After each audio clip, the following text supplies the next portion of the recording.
Selamat pagi dan salam sejahtera. Nama saya Perdana Bella Benade. Saya berumur 12 tahun dan merupakan murid di kelas tahun 6 Uranus. Saya menjawab jawatan sebagai penolong ketua pengawas sekolah di Sekolah Kebangsaan Keporingan Tuaran bagi sesi 2023. Kod sekolah saya ialah XBA 4432. Saya suka membaca dan melukis pada masa lapang saya.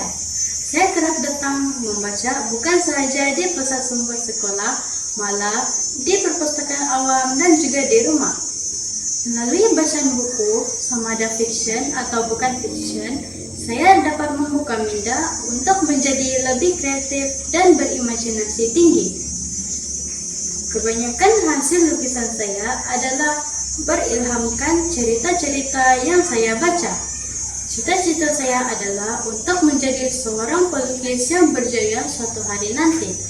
Berikut adalah hasil lukisan saya.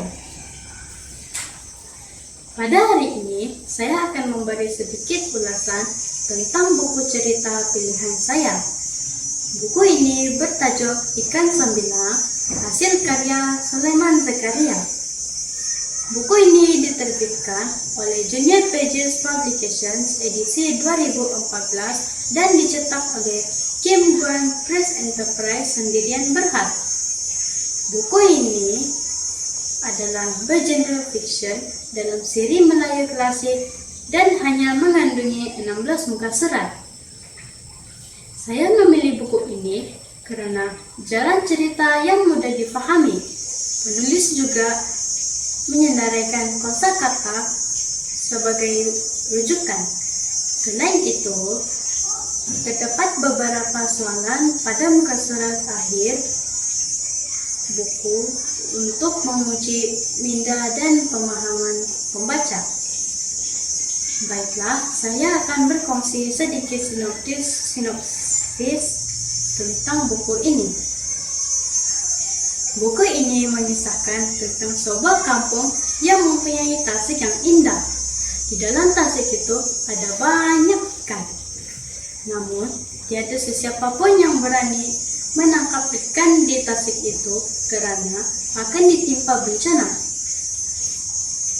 Seorang gadis yang bernama Suri yang baru berpindah ke kampung itu juga telah diingatkan oleh jirannya tentang bahaya menangkap ikan di tasik tersebut.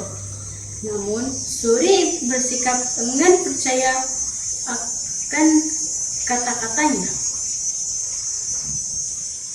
Ketika bulan mengembang, Suri pergi ke tasik itu dengan membawa serawan jala dan beras sebagai umpan.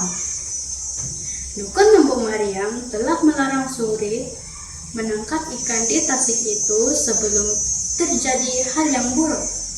Tetapi Suri tidak peduli akan amaran dan nasihat Dukun Lembu Mariam.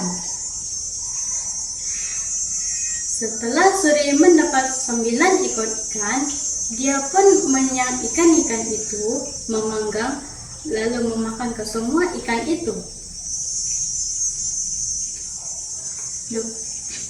Tiba-tiba, Suri berasa sakit perut, lalu menjerit meminta tolong. Dukun Lembu Mariam yang sudah tahu bahwa Suri akan mendapat kesusahan tidak dapat menolong Suri. Akibat tidak mau mendengar nasihat, bertindak sesuka hati, dan bersikap degil, Suri disumpah menjadi ikan sembilang, lalu dilepaskan ke dalam tasik itu. Nasib Suri sungguh malang. Ikan sembilang ini tidak boleh dipegang dengan sesuka hati karena ikan ini mempunyai sangat yang berbisa. Pengajaran yang saya dapat daripada cerita ini ialah kita haruslah mendengar nasihat dan teguran orang lain agar hidup kita sejahtera. Sekian, terima kasih.